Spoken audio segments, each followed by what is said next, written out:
scrutiny of the government is quintessentially, I would say, in the public interest. Now, it is the practice of organizations like the New York Times, if they get something that is very sensitive and could jeopardize national security, they go to the White House and, you know, take advice. At least they don't have to follow it, but at least they hear the concerns that are expressed. So it's not like at least responsible news organizations do take into account what could be the impact. Could this hurt national security if we published it?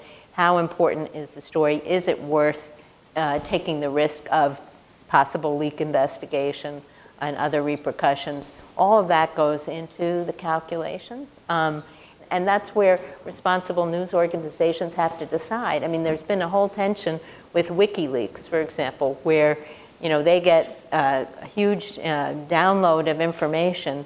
How, in some instances, they went to responsible publications who sort of sifted through it and decided what was newsworthy and publishable.